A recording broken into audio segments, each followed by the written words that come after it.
Good afternoon. Welcome to Spirocraft Live. I'm Bradley McAllister, founder of Spirocraft, and we're going to turn some resin today. I hope everybody's going to have fun. I know I'm going to have fun like I always do. I always do have fun out here. One way or another, I have a good day. Looking forward to what we're going to do. This is a follow-up from last week. I decided to go ahead and finish, at least rough turn, the displacement cast bowl and the piece that is now going to become an egg. It doesn't really have a name because it's just a blob of resin at the moment, but it's going to become a dragon's egg today, and it's prepped and ready to go. And I'll take you through the steps on how I prep that when we come to that. I do think I'm going to do the bowl first today because it's already in the lathe, and we'll just kind of wait for folks to jump in here. Michael McEwen's in here. He says, "Happy Thursday." Good to see you, Michael. It's a nice day out there. It'd be nice to be out. It's in the 70s. It was 40 degrees here again this morning in beautiful downtown Metter, Georgia. It won't be long before the gnats are out, and it's 106, and I'm swatting and cussing. But for the moment, it's in the 70s. Life is good, even though I do have the air on, and I got my little fan blowing. And I got all my goodies laid out here, I think, that I need today. I don't think I'll have to hunt too much. You know, I do tend to be a hunter. And Facebook users in here, hello, good to see you. And I'm watching over on YouTube, but I can tell whether you're on Facebook or on YouTube over here in the chat column. So that's all good. I do have to read. I still haven't. I say this every week. Then I haven't done. I need to move that, put that monitor on a longer arm, so I can swing it over here where I can read it a little bit easier. But I need to get a long swing arm because if I leave it out where I could see it, then it's in the way when I'm walking around and doing stuff. And let's see. Boy, I can't read today. Dwayne Chandler's in here. I am going to have to move that thing or get a new prescription, one of the two. But nonetheless, I will do my best with the chat column. Looking forward to this. This particular bowl had a little bit of an issue when I cast it. Now, if you may remember back, I was starting, I'm going to set this down for a sec. I was starting to kind of run out of time. When you put resin into the pressure pot, you want it to be at a temperature, you want it to start exotherming. You don't want to put it in too soon, your colors are going to combine. You don't want to put it in too late, you don't have a chance to get rid of your bubbles before it sets up, right? Well, I was really pushing the envelope last week. This stuff went into the pot at 135. Now I can get away with that with this Chromacraft resin because it has a slow cure time, but still that's pushing it pretty good. It was starting to get a little thick, a little thicker than I let you know. And one of the things that happened, and I've got the mold sitting here, and I'm going to go into the overhead, and here was the error of my ways, because I was in a hurry. I had it on the sticks, perfectly lined up, without numbers. That was a good tip, though, last week, Michael, to have numbers to know exactly which sticks you got. So when I put this displacement mold inner piece in, and I was hustling, it got off to one side like so. So one side is thin and one side was really thick, okay? And I pay the price for it now. Had I not been in such a hurry, and I saw it when I was putting it in there, but I was afraid I was going to run out of time. It needs to be, evenly centered in your other bowl so that you have uniform wall thickness, okay? Well, I messed up because I was in a hurry. Get back over here. And I didn't do that. It was off to one side. So what happened, and I'll show you here in the end camera. Come on, there we go. And it's a little hard to see, but right in here in this section of purple, it is maybe 1/8 of an inch thick, probably less than that. There's not much there. And I was concerned. I tested on this last night because I wanted to make sure there was enough there. There's more like a 1/16th of an inch of resin right here, okay? And then there's a goodly bit around the rest of the way. Now, if you look at the top of the piece, you can see this line where my finger is? That's where it's been turning the bowl round.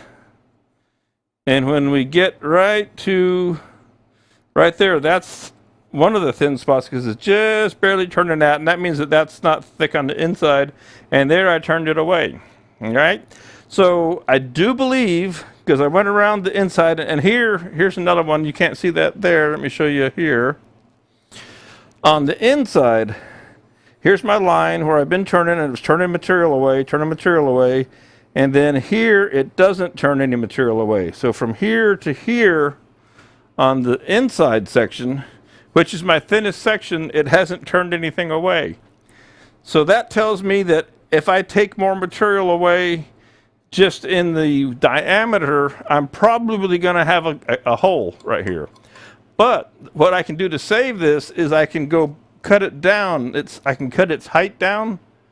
So we can shorten it up a little bit. I mean, after a while, we end up with a platter instead of a bowl. But to a degree, we can shorten this up and still have a nice thin piece. One of the problems that we're going to run into is because this is so thin, there's going to be a lot of flex in it, right? The resin doesn't have a lot of structure to it. There's no grain. There's nothing to it. It's just plastic in reality. And when it's thin, it likes to flex a lot. So we're going to have to be careful, not lean on it too hard. But I think if we cut it down a little bit, we'll be able to get a fun little colored bowl out of this. It won't be as tall as it was to start with. And mainly, once I get that established, we'll clean up the inside down in here and just get the whole thing shaped. And then we'll switch over and go to our dragon's eggs. I don't want to spend a lot of time on this, but I did want to go ahead and play with it. Let's see what's going on over here. Michael says 50 and sunny here. That's a good deal. Good deal. All right, so the other thing I didn't do, and I'm going to do this now and then put it back in the chuck, is the bottom is only so thick, and I put a recess in it instead of a tenon because I just didn't have enough material. And so there's a recess here. Come here. Come here. There we go. So I turned the recess. All right, but I need to be careful. See if these will reach. Just barely. I need to make sure that I have enough material. Okay, those little ones are just, I have the big ones, but I thought maybe I could get away with the little ones that don't quite reach. So we'll get the big ones out. Which just makes it harder for you to see the other end. So looking in the middle, if I go from the bottom of that, inside of my recess to the little divot that's up in the top, I have about 1/4 of an inch. You can see there, not a whole lot to play with. So I'm going to have to be careful, and I'm just going to kind of ease the bottom of this bowl. It's got a little bubble mark there, right? And what I'm going to do is just take that little bubble mark away. I don't want to go any deeper than that, or I'm going to end up having a donut. Now the bottom looks, is looking pretty cool. I did some quick turning on that. And I'm going to open up the alcohol jug, denatured alcohol that is. And we'll keep an eye on what this guy looks like as we go. And so I'm just going to leave this open.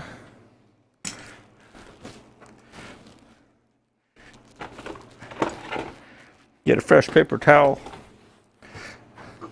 It's, I call this the LSU bowl because it's got the LSU colors. So put it up here. That's pretty cool looking.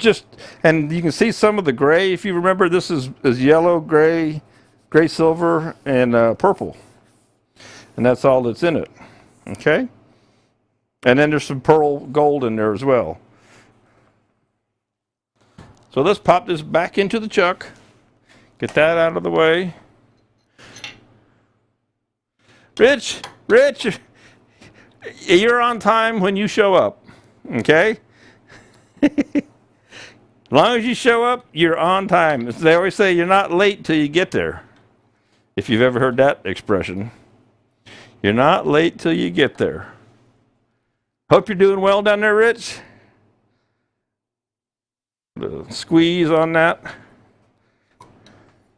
And so this is going to be an all day today, easy wood tools, negative rake carbide cutters is what we're turning the resin with today. Finish wise, I might spray lacquer if I get that far. Otherwise, I've got the Yorkshire grit original and microfine for the resin. Works great to finish up resin either way. So let's do a little work on this bowl, and I'm going to pop you probably into the end camera and leave it there for a while, because that's going to be the best place to see. And again, my goal here, this is where it's super, super thin. Okay, and I'm gonna take maybe 1/4-3 of an inch off of this in height, and you'll see that. So maybe I'll pop into the top. I don't know. That might be better. I'm going to take a little depth off of this because I know I'm going to run out of material in the wall. Okay, so let's just go ahead and go there, because if we don't, and we start trying to make it round and all that, and we know I know it's going to break. I know it's going to be too thin, and I'm going to have flying shards of resin. So why do that when I can go ahead and just take this down some before that ever happens? I've got the little mid-size tool here. I'm going to turn it 1,020 RPMs.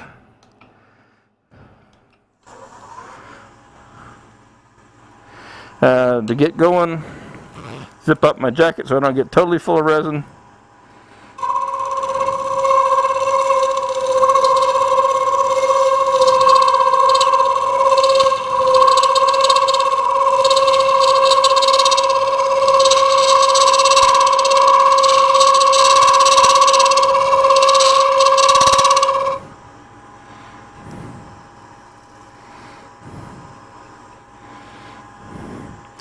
I'm going to do a little testing. Let's jump into the end view. Let's go ahead and start a little bit of turning here on this inside. And we're going to have to find a happy compromise. Now, I don't have to go very far to have plenty of resin. So it's just a matter of finding that sweet spot.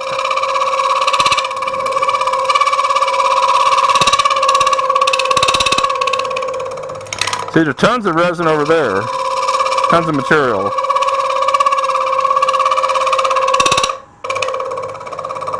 And that thin rim is what you hear screeching and vibrating. Okay, so we still haven't touched here. We stop right there and we start again right here. So we're still missing right in there. So I'm just going to go ahead and take some more down, because I know we're not going to make it. So the lesson to be learned here is next time don't get in such a hurry or forget about the temperature and the timing of your resin, so that you have time to get your displacement bowl centered in your piece, and then you don't have this issue. You know, I've made it plenty of times before and I had more time. So just pay attention to what you're doing. Sometimes I get caught up, and this is the price we pay. I'm just going to take some more off of this.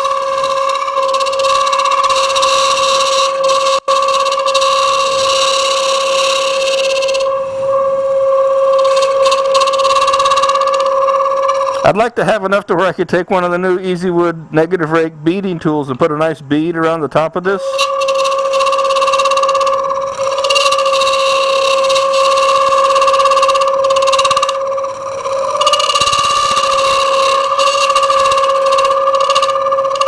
This is definitely going to be an almond bowl. A little bowl for putting out on the table and putting your almonds in.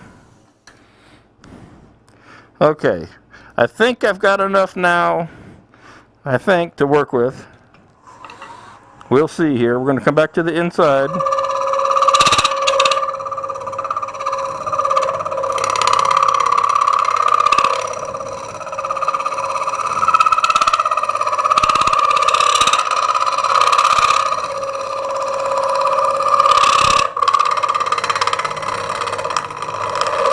So I don't want to take any more material away from here than I have to, because I want to keep as much strength back behind the thin rim.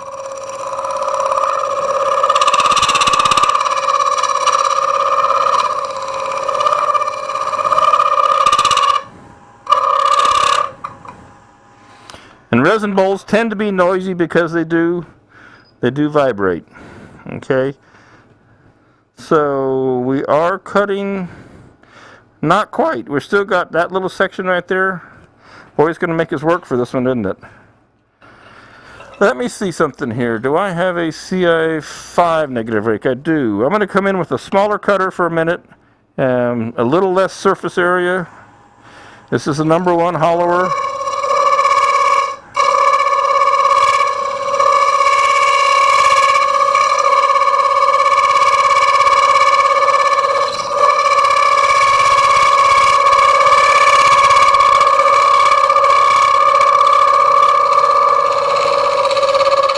We'll just run across that real quick.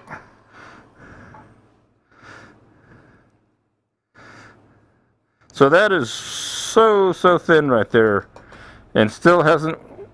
We'll see what happens here on the outside. Let's take a look and see what we got. We may end up with a dish, because I can see the ghost image here. I'll pop you into the overhead.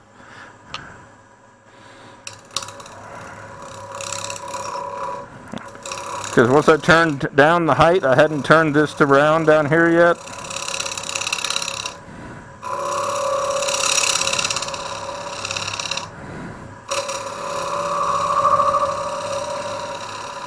And I don't know if you can see it, but I can still see the shiny spot going by on the top there.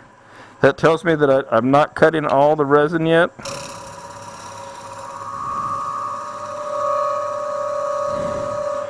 Looks like that's close to the shiny spot going away. It got nice and smooth and quiet. That's the other way you can tell.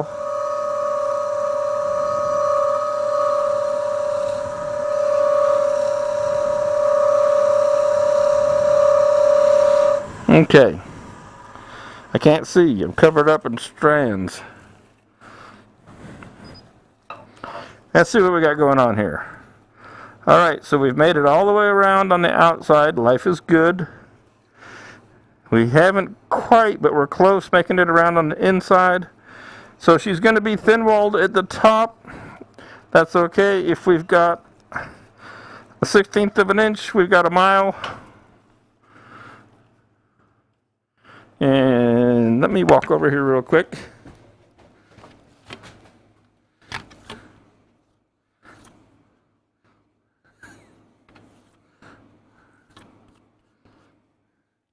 Hey, Randy, you made a live one. I had to come over here. I can't read, especially through my goggles.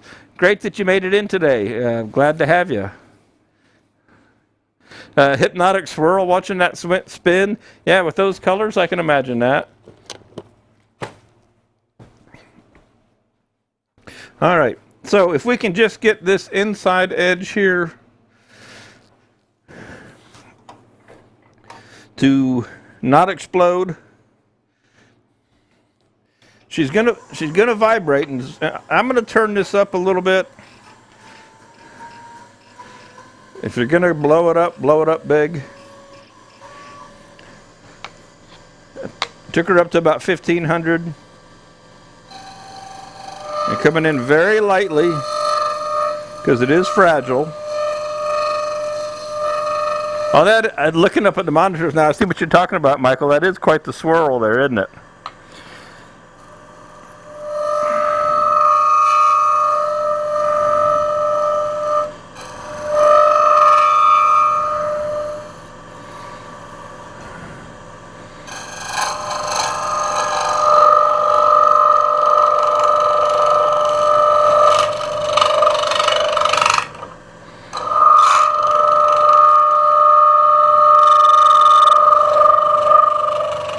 Let's see what we've ended up with there for an edge. Okay. One little spot right there. Boy, it's making me work for it. Okay. We're going to cut down into this shoulder right here, and hopefully, we can get that all uniform.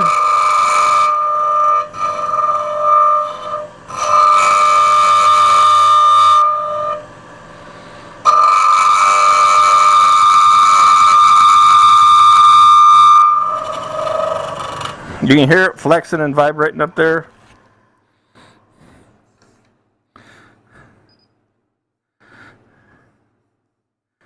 Just a little teeny spot, right? I mean, it's making me work for it. It's a great color pattern in there that's coming up as we get going.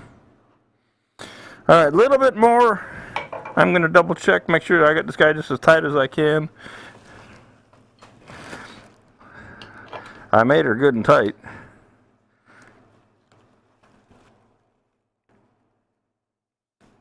Just trying to make sure I can get rid of any vibration. Don't let me spend too long on this because we want to play with our egg.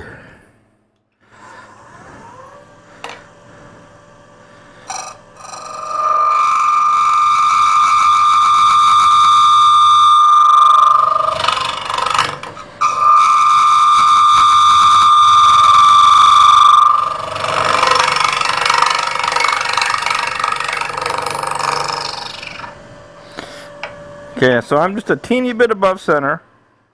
And drop this down. I just want to get rid of that little divot right there and make a nice transition here. All right, y'all with me on that? Switch back over to a larger cutter.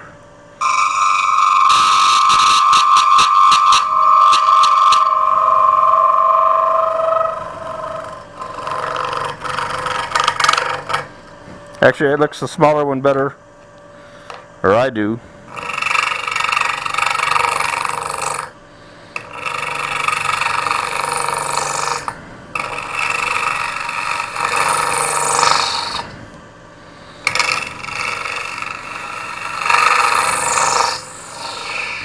So 60 frames a second doesn't quite keep up with the swirl, does it? Okay, we're pretty close there.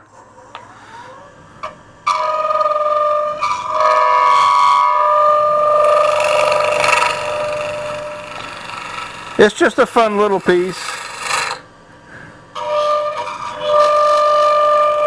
Nothing fancy, obviously.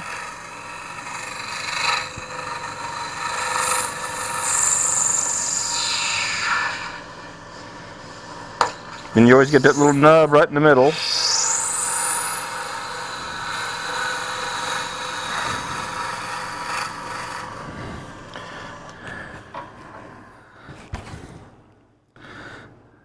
Alright, a little bit of line to get rid of right there.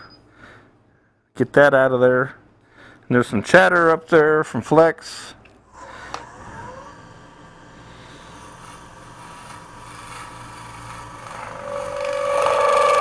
Right in there is where that shiny spot is.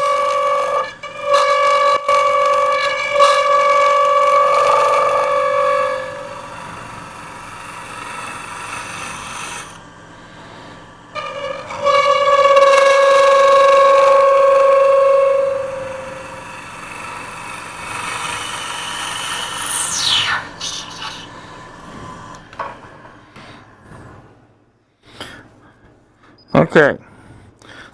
So other than the chatter there, let's see if we can get rid of that chatter with this tool, or if it gets worse. Neither of these cutters are brand new.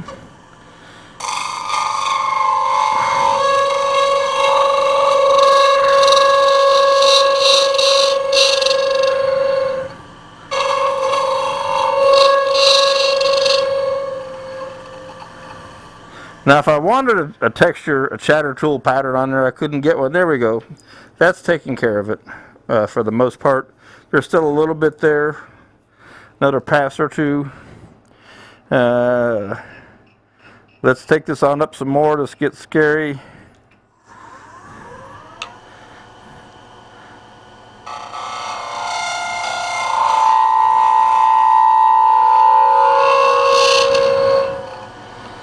See if we can keep it from vibrating. Very light pass.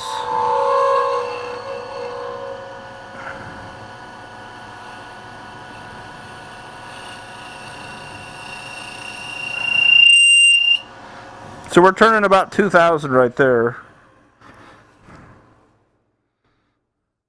And that cleaned it up pretty nice. There's a little bit there I'm not going to fight with that today.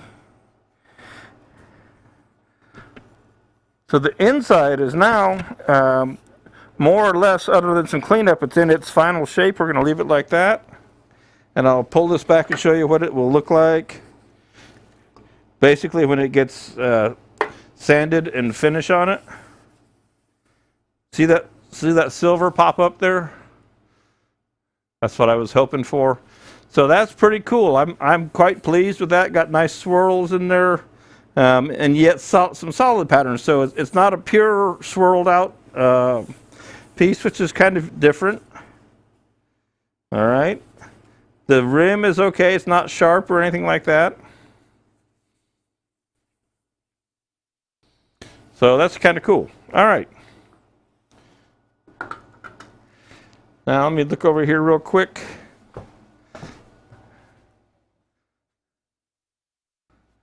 Okay, we're all good. So I'm going to come around to the back just real quick on this, just to clean it up. And I'll pop you into the overhead, and then we'll switch over to our egg program for the day, or the rest of the day.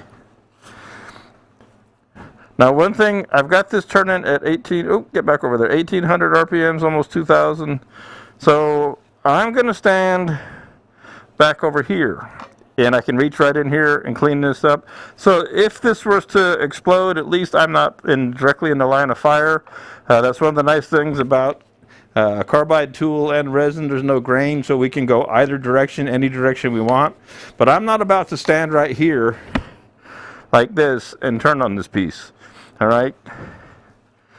So I'm going to stand back over here and let her roll.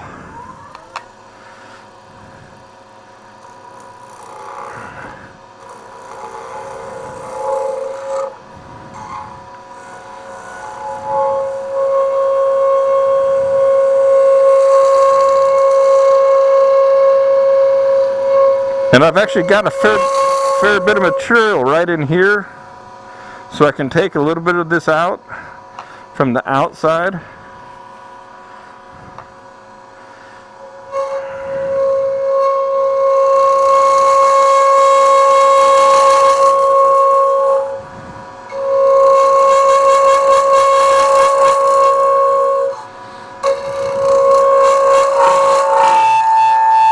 We got all kinds of harmonics going on here today.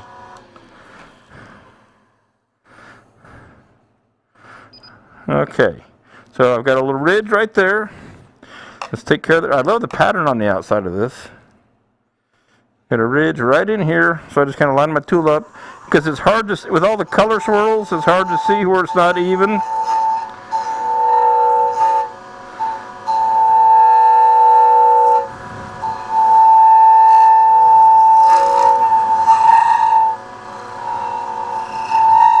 And this small cutter tends to want to do that.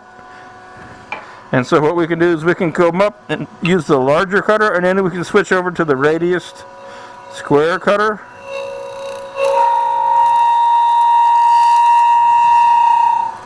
And we're staying away from the very edge of the rim there. And now we'll go to the radius cutter. So it's a negative rake with a slight radius on it. We'll use that to come in here and clean up our round cutter tool marks.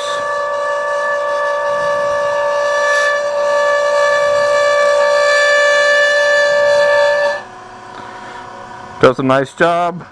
I'm going to switch over to being left-handed.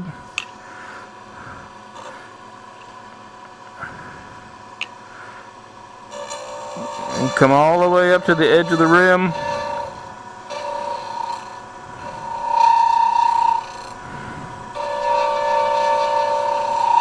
So I don't know if you can see it, but there's a line. You can see a line move up this as I'm going along with the tool.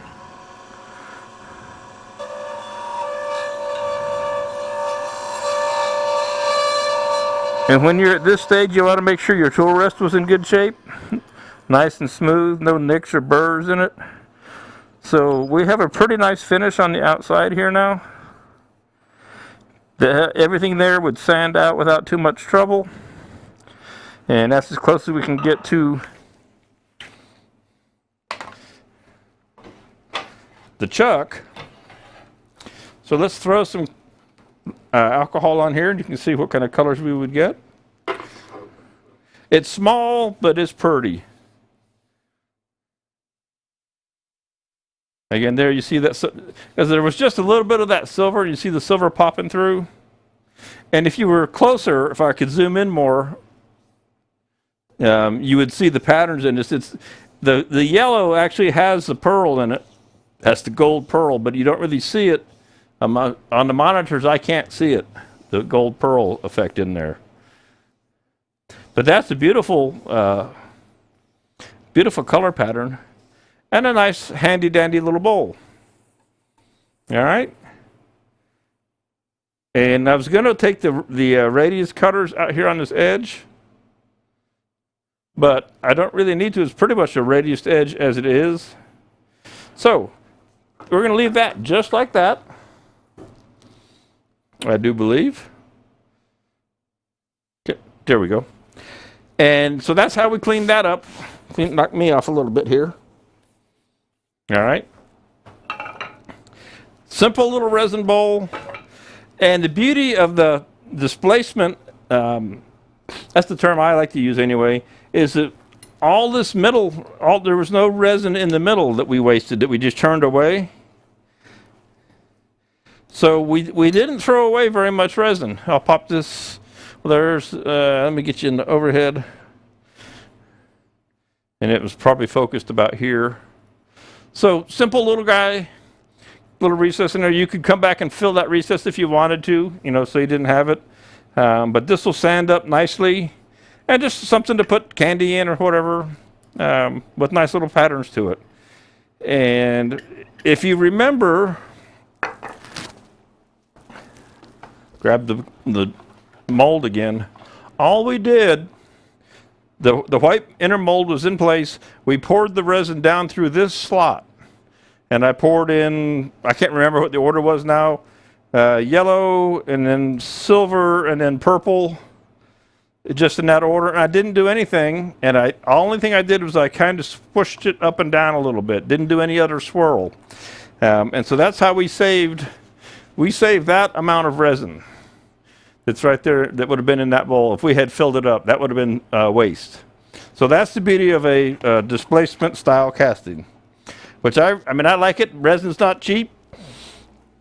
Good way to make the most of your resin. All right.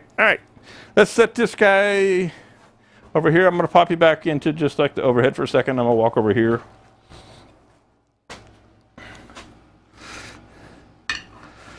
All right.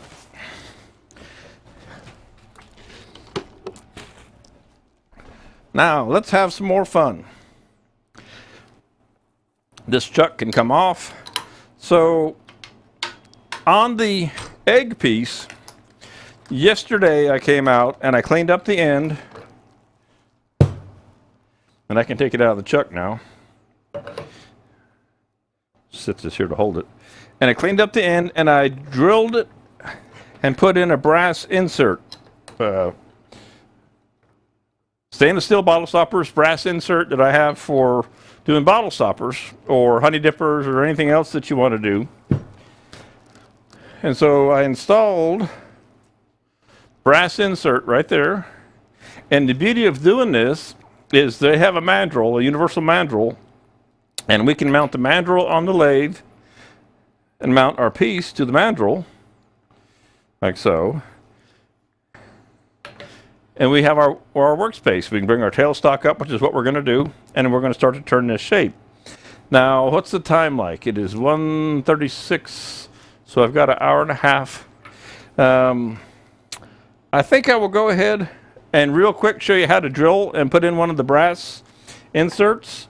I've just got this old raggedy piece of resin here. Hopefully I can get it to chuck up. And we'll drill one up and drop in an insert, because I want to turn this into something, something, I don't know what it is, but there's not much with it like that. And I thought, well, I'll put an insert in it and I can dye it and I can make a base for it, which I'm going to show you how to do a base for these today too. Now, I'm not going to worry about this thing being all lined up real well at all. I am going to make sure that I take this down to 500 before I do anything else, so that I'm not turning at 2000 when I first turn this on. And you see, it's going to be all kind of crooked in here. And I'll take one more shot at it's all kind of messed up. That's not too bad. And all I want to do is flatten out this end before I drill it. This is like I say, this is an old experimental piece of resin, and it's got a flower in it. I think it's got a rose in it. I hear it breaking. I tried to see if I could take a live rose and cast it. It just turned it brown. Something about need to adjust the focus. Let me see here what you got going.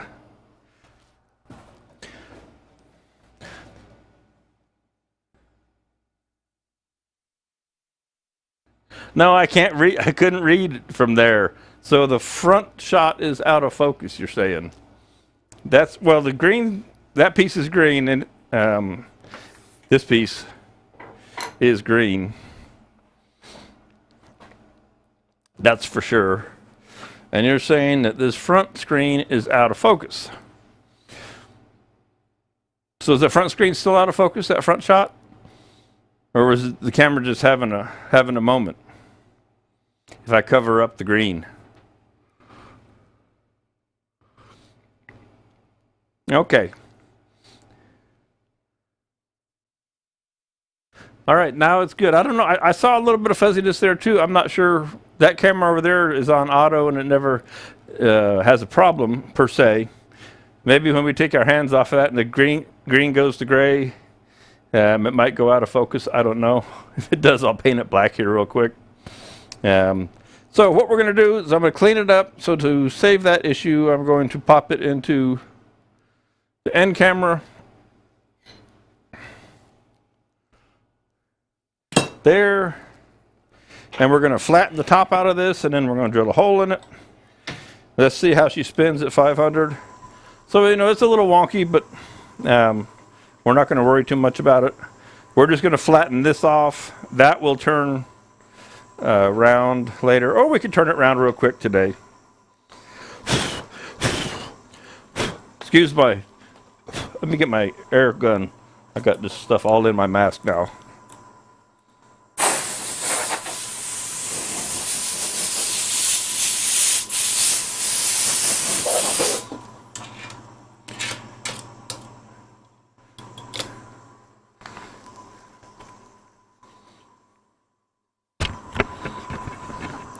Let's go to 750. Looks like it's doing okay. We'll use the number 1.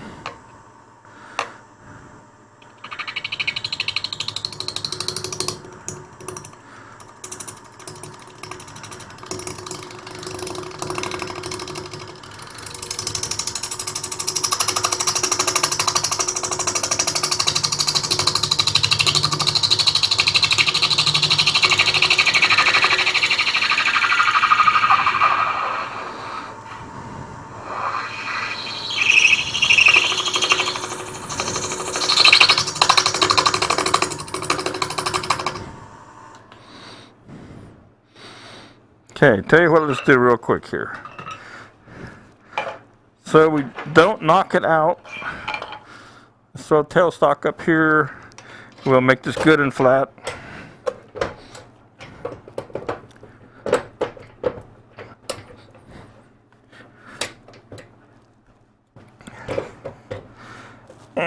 Oh.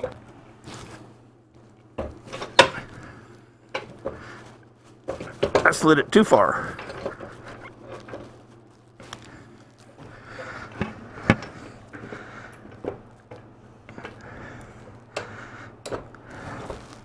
That's what I get for being in a hurry.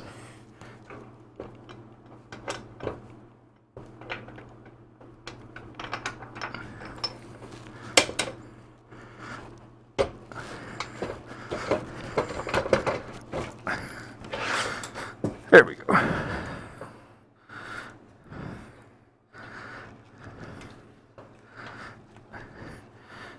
We just don't want to take the chance of this guy jumping out of there.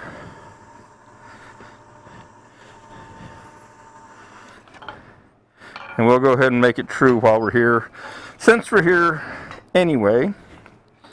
All right. A little fuzz low. At least it's not gray in the other cameras.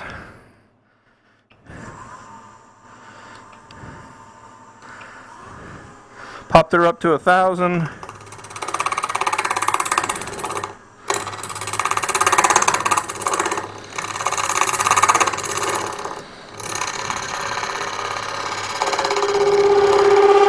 Come in there and cut that corner away.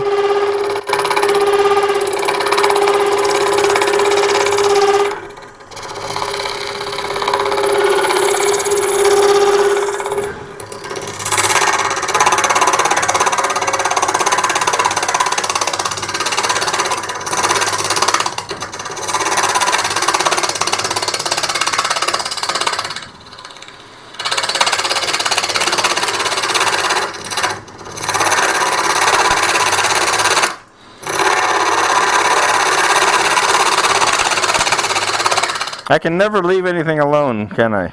I just have to play with it. Alright, we're going to leave that alone though now. Good enough.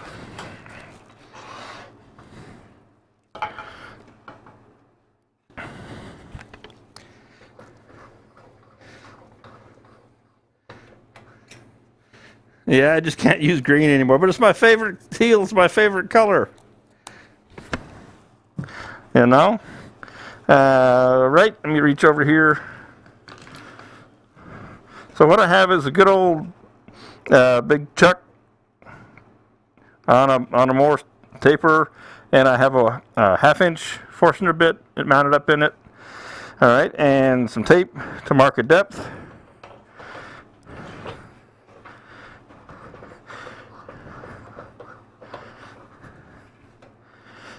And drill these a little deep so that you have a cavity for when we put in the brass insert. Let me grab one. When we put the brass insert in, it's a tight fit, and you're going to have the squeeze out. Well, if we drill it a little extra and we have to tap it in, the squeeze out is going to end up down in the bottom more so than the top. So we drill it a little bit deeper than our piece is long. If I put you in the overhead, you won't be able to see the detail, but it's I've probably got 1/8 of an inch extra there. Okay. Turn this back down to 500.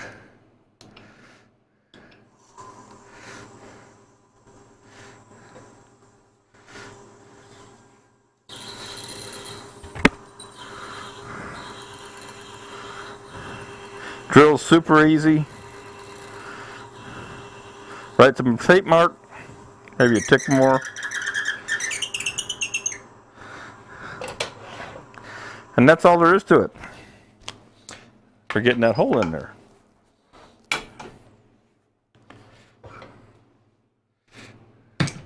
Now, the question is, I got to find a way to do this to where it might be at the right height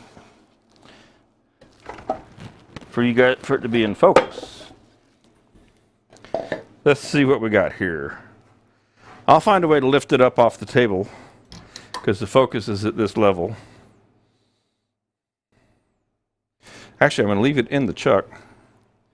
That will give me some extra lift.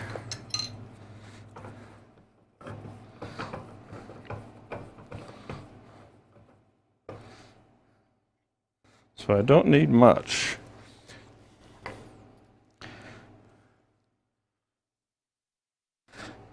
That's close.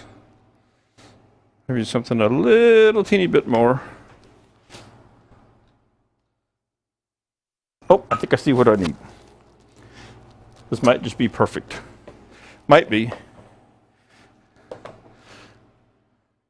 That's going to be pretty good.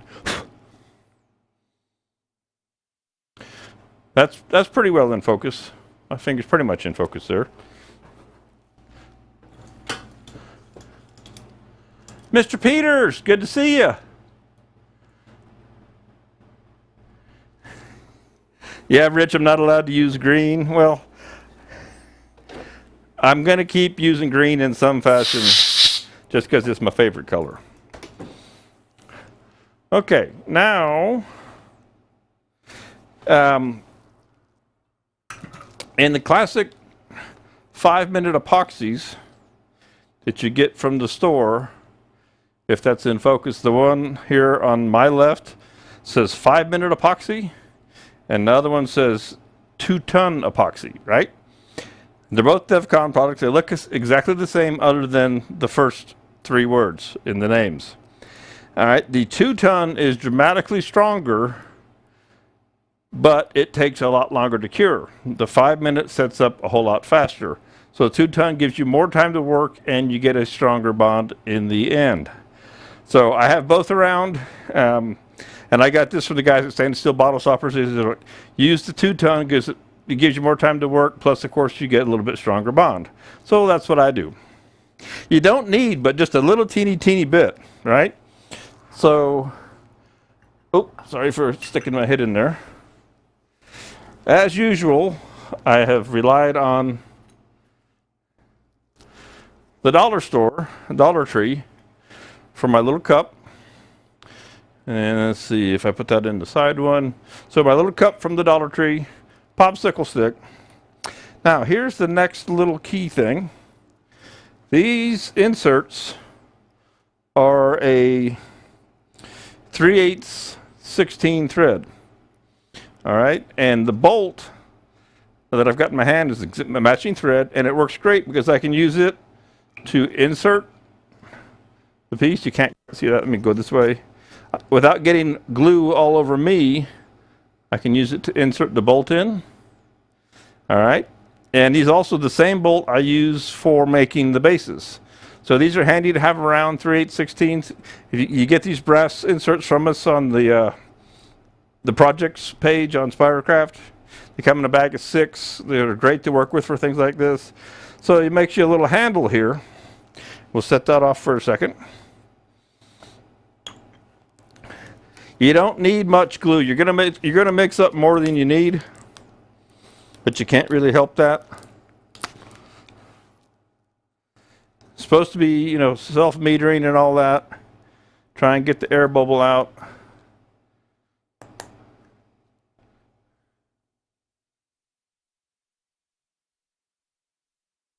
Make a little more than you need. You don't want to run out. You're always going to have enough because you don't really need a whole lot.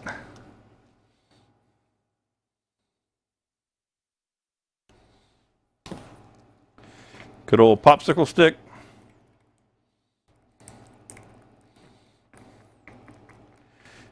Give her the mix.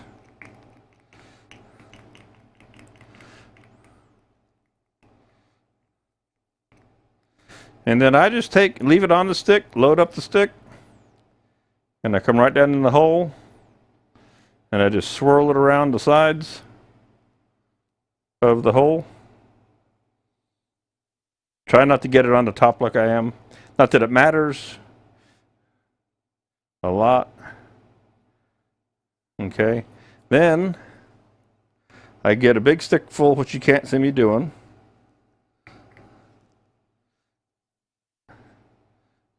And I load the knurls, holding on to the bolt so I'm not getting any of this on me. One of the few things I can do out here and not make a mess of myself. Okay, and if I pop you in the overhead, you'll see what I'm doing. I'm just going around and packing that into the knurls. All right. And then we just drop it right down in there. And if I pop you back to the side, don't need the washer in the picture.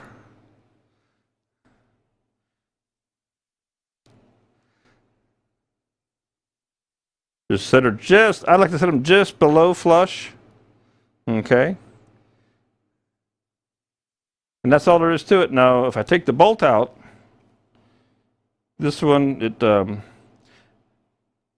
a lot of times I have to tap them in. This one, it doesn't want to tap in. I didn't have to tap into it on the fall end. All right.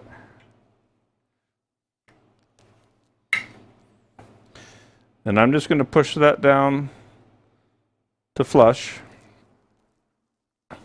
Take a paper towel, just clean up the mess, just because. And just let that sit overnight. And you are all good to go. Your brass insert's in, ready to roll, okay? Super simple, real easy. No big deal. Put these guys back over here. Now, let's start to play with our freshly turned dragon's egg, which will be green in the front camera a little bit, just a little bit.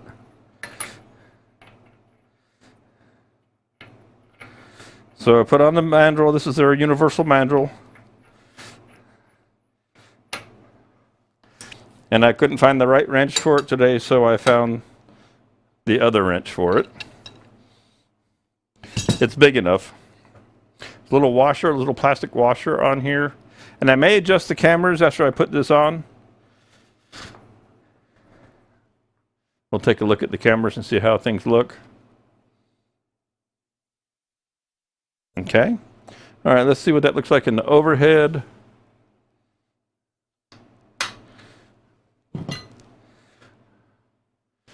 It looks pretty close to in focus from what we were doing. You tell me if it looks out, and let's look at the end camera. Not too bad. Okay. All right. So just because it's threaded doesn't mean I don't want to give it some support. All right. So to start with, I'm going to go ahead and use just a cone live center, because I want to have a good little pierce in there, good little grip. All right. And now we get to start shaping. And so this will be the big end. This will be the small end. And as you can see in another one that I have here, something like that. Let me go to the overhead. This is another one, and you can see the insert is in there. Okay. So these are great projects for hybrids and whatever all you get into.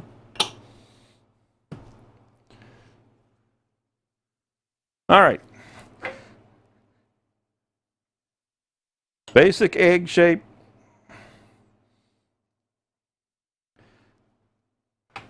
Everybody has their own idea of what an egg looks like, and nobody's seen a dragon's egg, I don't think.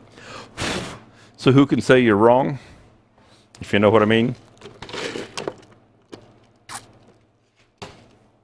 This is the one where you just shape it till you're happy. At least that's what I'm going to do. Let's see. Make sure everything is free here. Lock down in tight. Now I have another little thing I'm going to show you after a bit here.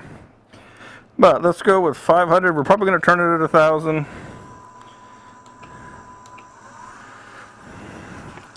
Turn it at 1,000 to get started. And I will start with the number one hauler again with the CI5, the smaller one, just because it's a lighter bite, if you will. That would make an awesome gear shift knob, as a matter of fact, Jeff. We got this old tenon. We'll start with getting rid of that. That's a byproduct of the cup that I molded it in. You get a free tenon.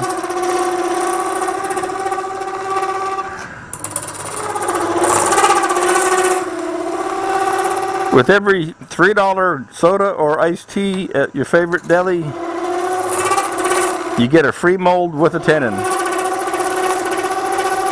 shape to it.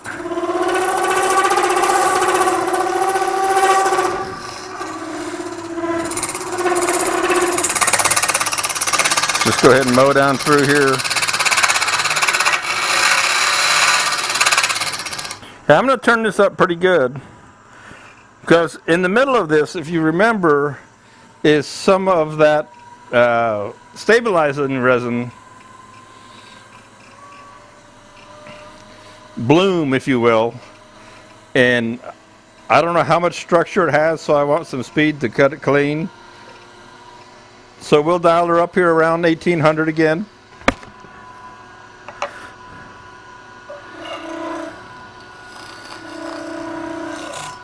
And I think I'll switch over to the bigger tool now and see if it wants to play fun. Right about center, maybe a little high, but not bad.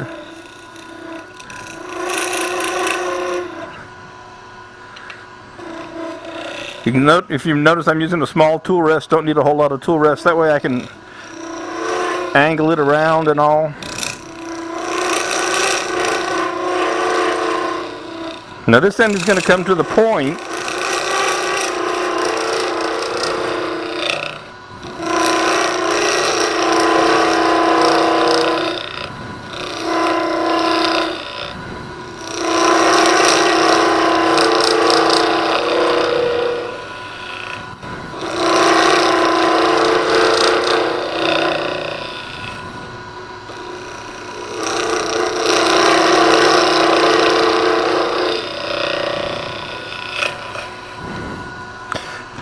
Get my Joe brush. I don't know if Joe's in here today or not. I call it my Joe brush because he's the one who said, oh, use a bristle brush. He actually sent me one, which I have managed to misplace.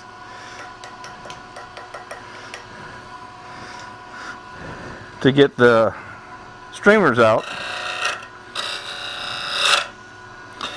You know what I think I'm going to do for you guys? Hang on a minute. I'm going to go in and I'm going to zoom in on this because I can get you up closer and get it in focus. No need in being that far away. Let's fill the screen with it. Because theoretically we have the technology, so let's do it.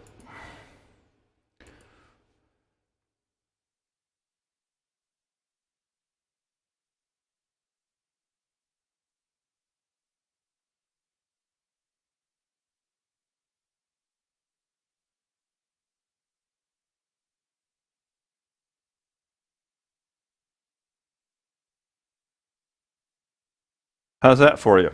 Get you right in there on the action.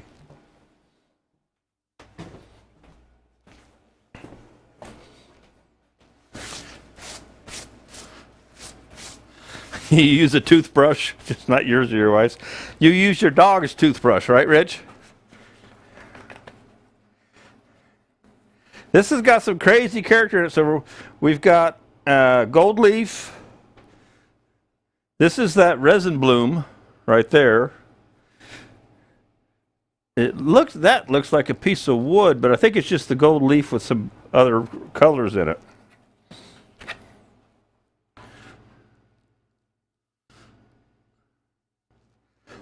All right, off we go. And we still have a flat spot here. It's got still something we haven't touched yet at all.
This is one of the fun things about resin. Like I said earlier, you can go left or right, right or left.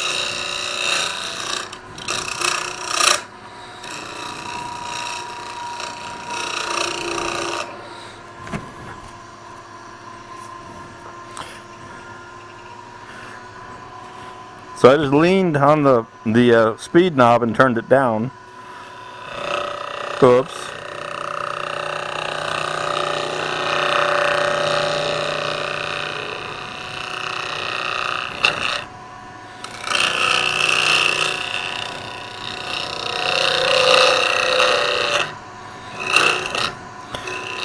Now I may have to switch tools just because this one is getting pretty hot. Because I'm leaning on it pretty hard.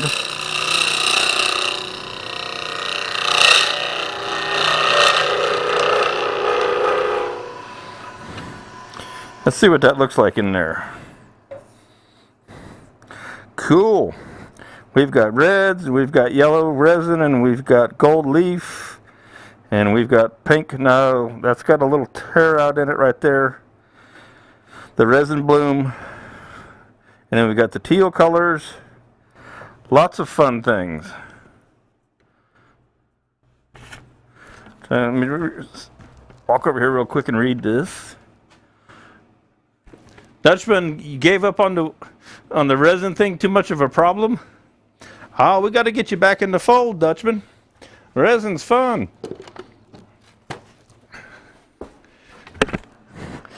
Whatever the problems were, we can get them solved. We can get them worked out.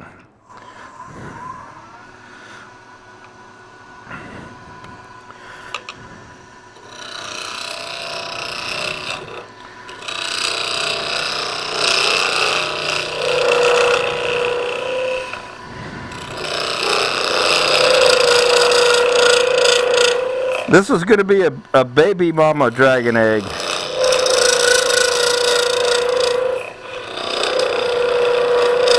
It's just not that big a piece of resin.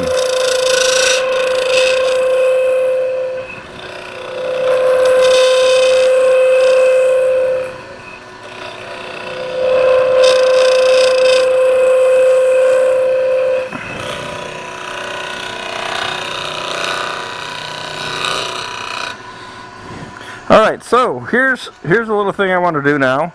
I'm going to take my tailstock away for a minute. Okay. I'm going to pop you over to the end camera.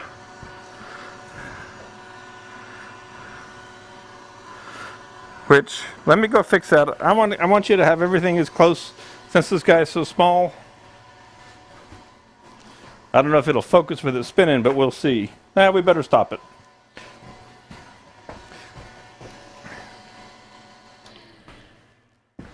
Let's get you dialed. That looks like cotton candy to me.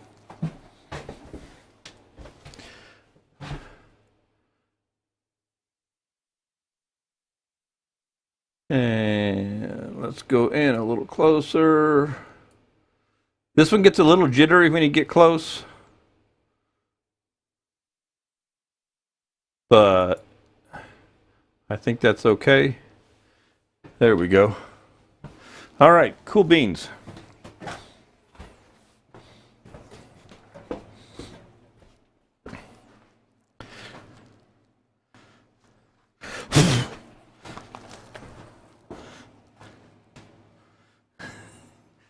Anytime, Dutchman. Anytime. All right, so as close as I can get.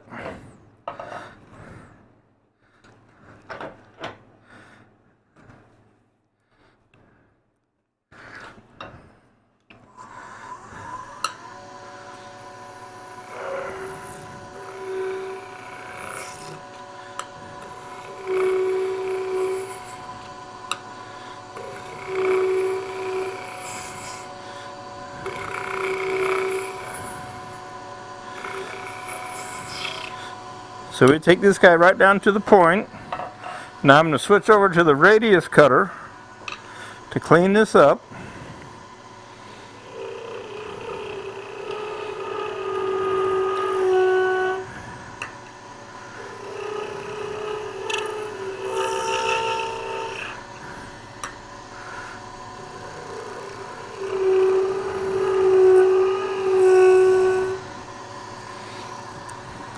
Okay, that's pretty good.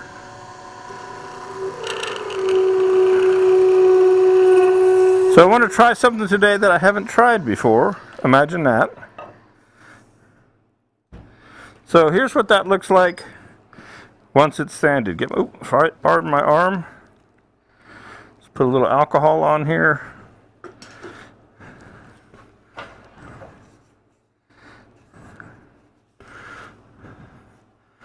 Man, it's pretty cool. Feel like I'm in the South Seas, Polynesia.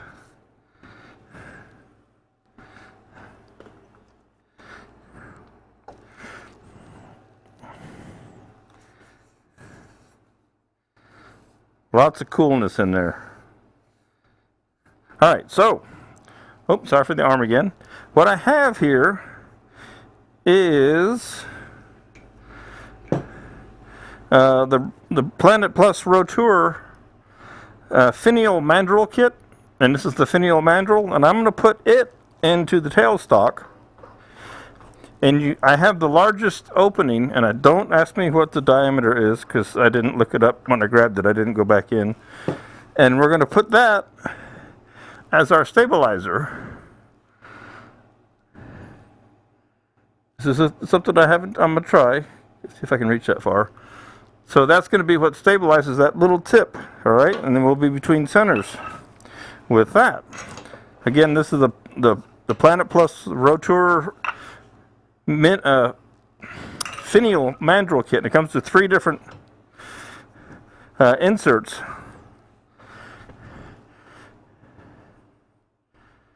And now I'm not going to mar that up. All right, that's not going to get scratched. It's like a Delrin type of plastic. All right, so, and it's really, really small in diameter. So I can still come, think about it, I can come way down in here with a tool, all right? And so it leaves a lot of it accessible. So my entire piece, essentially, minus that 1/8 of an inch, is now accessible for me to finish turning and shaping on. Okay? So I got all excited when I thought about that today, and I think this will be perfect for doing something like this, or anything else where you need something to hold a point, just to stabilize things.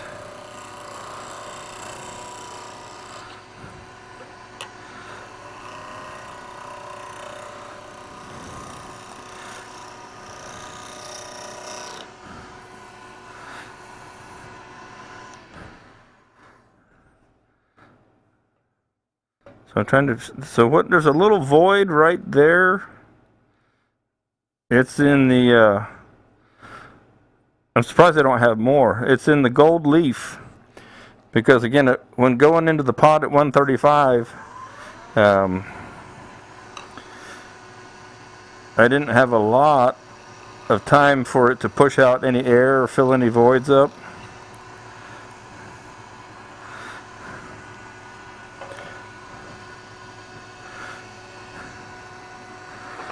Now let's round this up, smooth this over. Let's work on this end down here.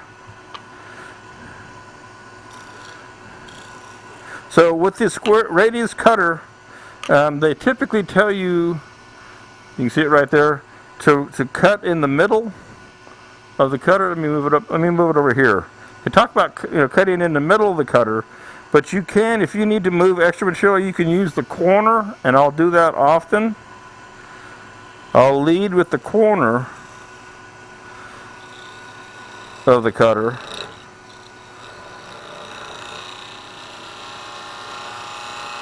And I get a super clean cut. And now I'm running into the headstock, so I have to stop right there.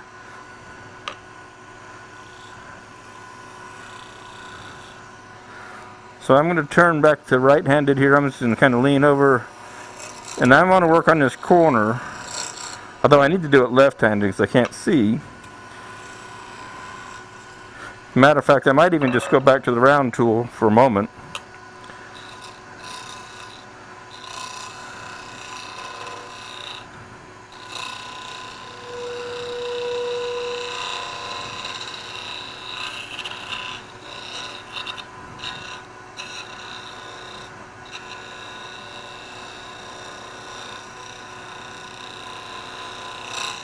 Because we're after whatever the perfect egg shape is. And you can go study eggs all day long. And I don't know if you'll ever, all different eggs are different shapes. I guess there's a formula that depends on if it's a chicken or if it's an ostrich.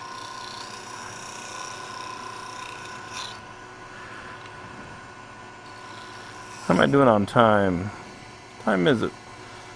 211, okay.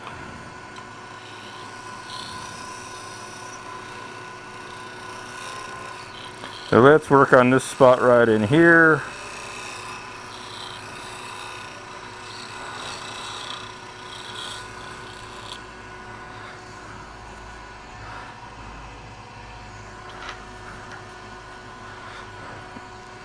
Starting to look something like an egg. Now what this, like this little groove here, that'll kind of get you and give you trouble, because you end up trying to fix, and you go to try to fix something and you end up making it worse.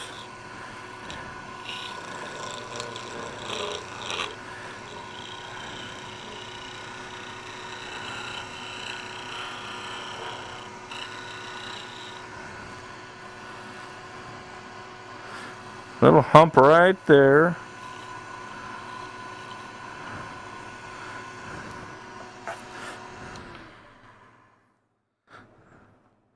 Okay, still got a little ridge there. I don't know if you can see it in the overhead. If I put a piece of black cardboard down there, you certainly could.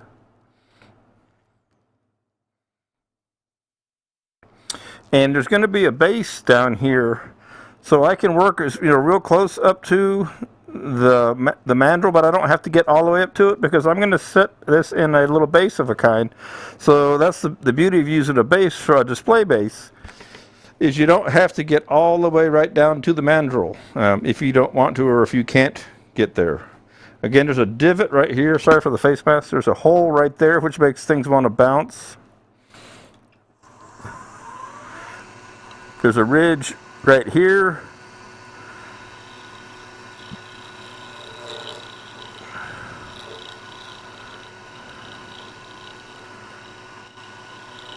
Your hand is an amazing tool.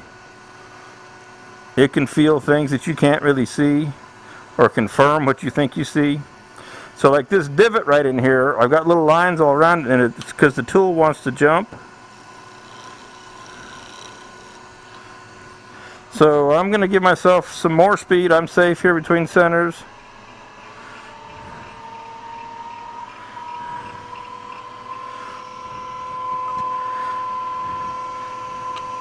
And see if we can't get the cleanest cut we can get.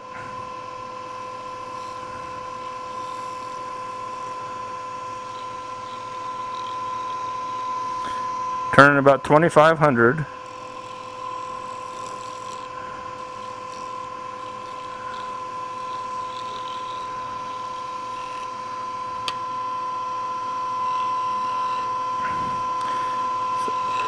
If I can turn these lines out, it's better than sanding them out. But if I just keep making more, then I'll just stop and sand it out.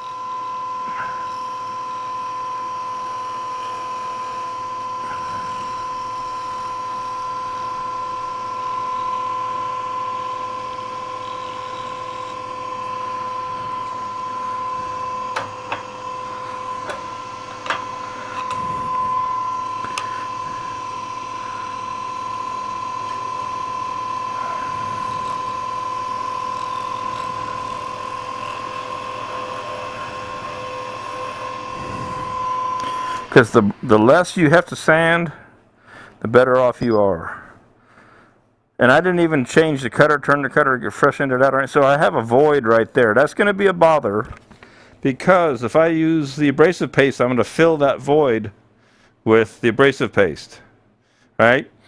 Now, theoretically, I could stop right now and fill it with CA or something like that, and finish it out that way. Or I can do what I actually prefer to do, which is I like to put lacquer. I like to lacquer these guys in the first place. So then I could leave that natural void, and I can always come back and fix it if it bothers me, right, in the future. So what I'm going to do, I'm going to leave it at that.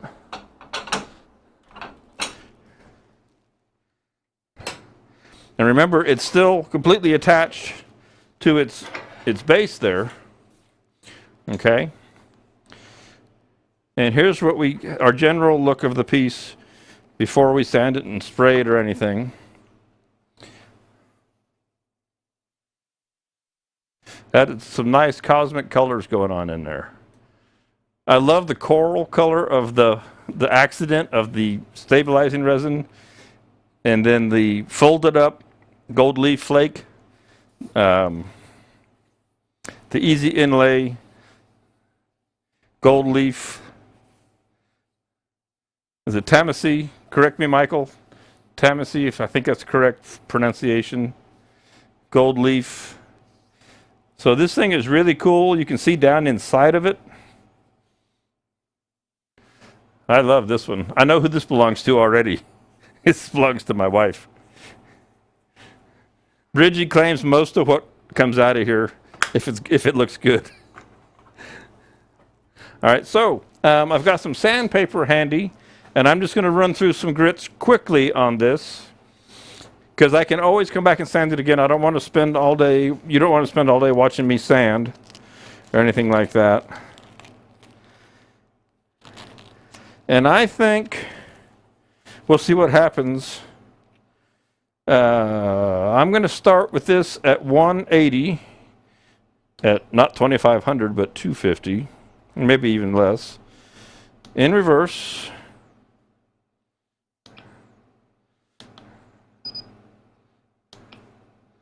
And I'll just run through the grits quick. Oh, that didn't go in reverse. There's reverse. No. Don't watch, Rich. There we go. There we go. There's my warning. This is Indasa sandpaper. Like I said, I think this is 180 that I grabbed.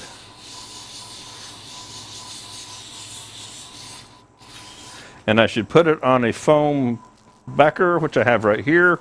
That way my fingers don't make prints.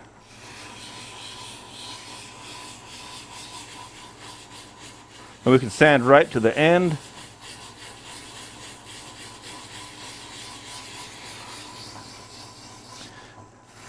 And I could have started a little coarser to get these tool marks out. But then every grit that you sand with, you have to sand, you know, that grit's worth of grit mark out. So this stuff cuts really well. And I would rather spend a little extra time with a finer grit, and finer in this case being 180, so I don't, you know, that's not fine. But it's better than starting with 100 or 120. Because this resin is kind of soft. It's not really that old. It's only a week old. And I didn't want to hit it with anything real heavy.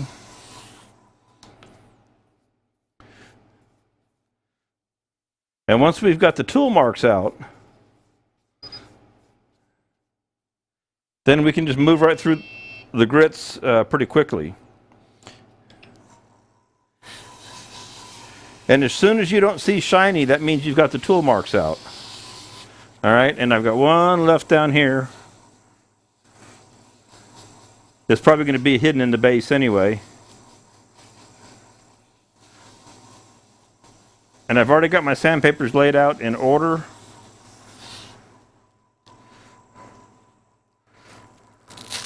Next one is 220.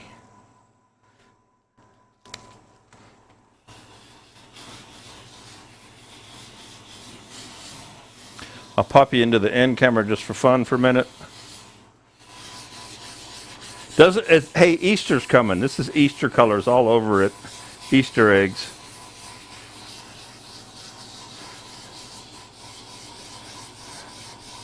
And I could do it with the power sander with the drill, or I can just do it by hand. Give it a little random orbital action by hand there.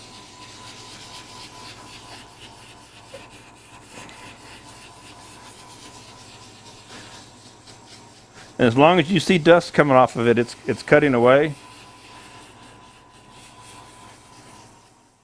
Again, I don't like to sand in here a lot just because of all the electronics. And even though I have a couple of dust collectors around now, I don't know that I just don't want to sand in here that much. I don't want to put myself in a position where I can. A little bit like this is not too bad. I've got an overhead air filtration that I need to put in. it didn't fit in the trailer. Those of you know who follow me personally, you know, I was up north Georgia at the other shop up there getting some more tools and machines, and I didn't have time. I've got one air filtration for my workshop next door that hangs in the ceiling, but I didn't have time to grab the one to come in here. But it is coming, just to keep the dust out of the electronics.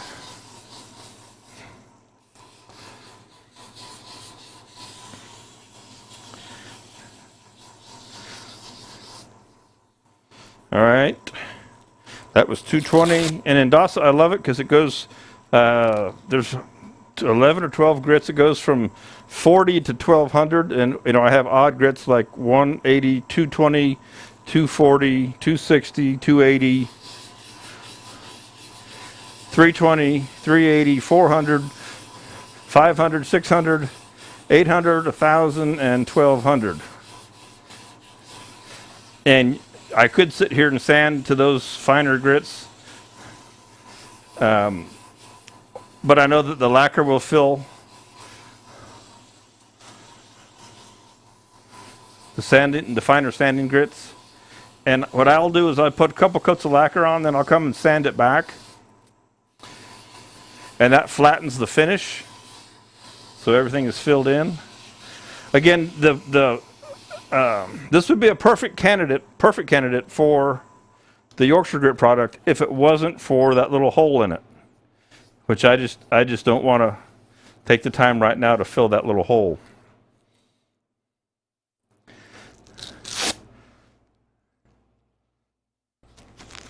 And I'm not even sure which one this is. Came out of the bag. Looks like 320.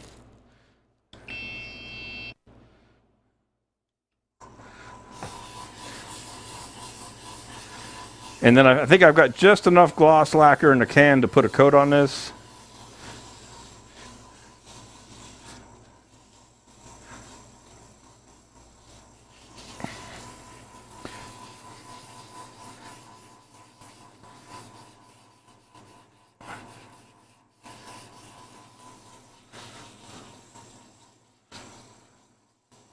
Again, having the sanding pad keeps you from sanding a line or a groove with the pressure of your finger. Helps distribute that just a little bit.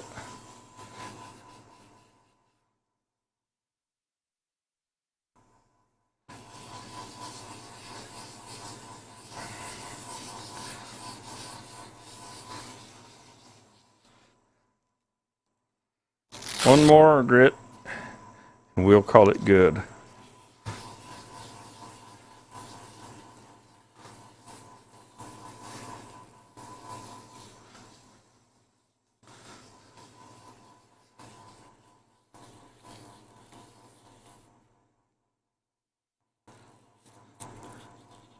I've got a little divot in the top there still that I just now saw, but it's so small.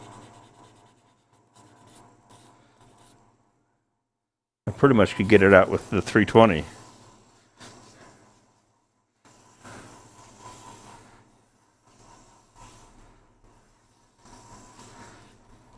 Okay, we'll blow the dust off of it and out of that hole.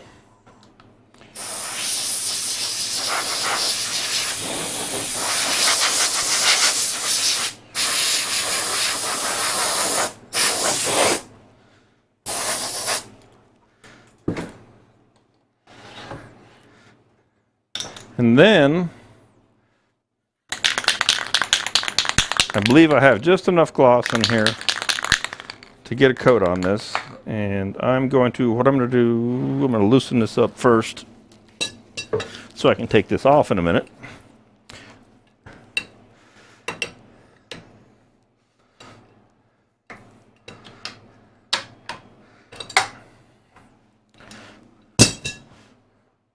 Just where it's finger tight. Turn it down to 50 RPMs. Leave it in reverse.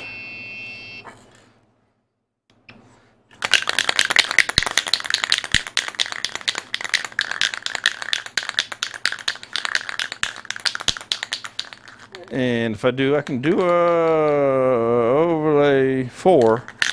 There you go. I hadn't turned on the overlay today.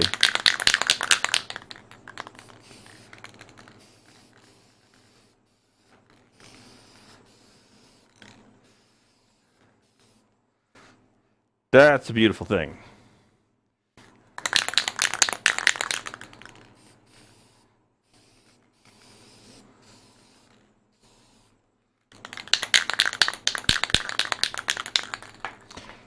So I'll stop it and turn it by hand.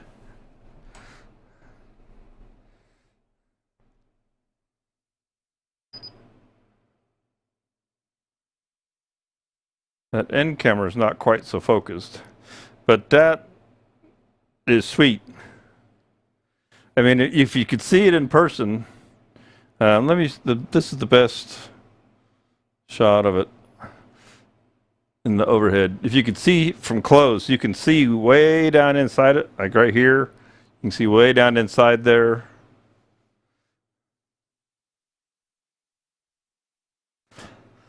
So that's a pretty cool little egg. All right. Now, like I said, it's got the thread in it. So what do we do about a base? I'm going to leave just that amount of lacquer on it. And I'm going to set this off to the side over here. And I can come back, as long as I've got that thread in there, I can come back and mount this up as many times as I want to play with it and work on it and all that. So let me get a piece here and see if I can find some things to show you. So here's another one, all right? And this is just a base. This may or may not be the base that would go with this one. And the bolt isn't necessarily long enough that I have here. But a 3/8/16 bolt, you turn a little base out of wood, out of resin, whatever you want to. Have it expose however much you need. I'm going to get rid of the overlay there. And then your bolt, cut a recess. Bolt goes in. It needs to be a little bit longer. You can see this one's just not quite long enough for this. And you thread it to your base. And you have your finished piece, your egg, on a display. Now this base I think is too big for this one. And if you've got a scrap of resin, and I'm going to reach around here.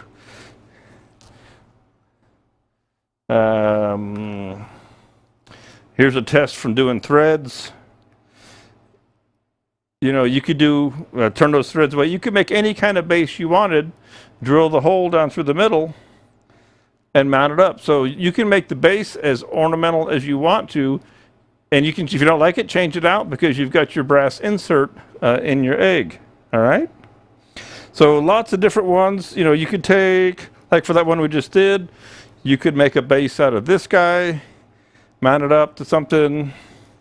Any of your little scraps of stuff, turn them to a nice shape, make them where they cover the piece. They sit down inside there and make a base. There's 1,000,001 options. It's actually a bottle stopper, but that could be a cool base for something if it's a different color scheme. A lot of flexibility. That's why I really like using these brass inserts, because it gives me so many options. And if you really didn't like, after you put the brass insert in there and you just wanted it to sit there, I guess a person could fill that, say, with a black resin and do a little sanding and smoothing over and make it go away if you were so inclined. You can do these between centers with cup centers and get where you need to be. It's a little bit more work. And I don't know, personally, I like the flexibility of the brass inserts so that I can do a lot of different things with it. Thank you. It is spectacular. Yeah, it looked really cool. How are we doing on time? 2:30. So kind of a shorter one today. That piece is over there doing its thing. Our bowl is what it is. Kind of funky, got small, but hey, for peanuts or nuts or whatever, awesome little guy. And he didn't waste any extra resin on it. That piece is ready to go. Once that's dry, I can turn that and make whatever out of it I want to. All kinds of fun. And I keep sticking on that. Any kind of questions today before I wrap up? We'll go ahead and wrap up because I have gone through all the projects that I had in mind today. I had a great time. Like I said, I always do. I have a lot of fun. If you've got any questions, fire away in the column there. And we'll come up with next week's plan during the week. I am thinking about doing some cutting out there on the pecan logs and maybe doing a live edge kind of piece out of green live edge. So that may be what I get into next week. Depends on what the weather does and all that kind of good stuff. So anyway, I don't see any more any questions coming up. So I think I'll say good afternoon and thank you again for coming. Come join me next week. Had a great time. I hope you did too. If you have any questions about the threaded inserts or any of the stuff that I used today, shoot me a note, whatever, comment, message, all the usual places, contact form on spirecraft.com, smoke signals, pigeons, all the good stuff. Thank you, everybody. Have a great weekend. I will see you next week. And let's see if I get the number right today on the first shot. Not yet. It's in the wrong place. I mean, got to do it there.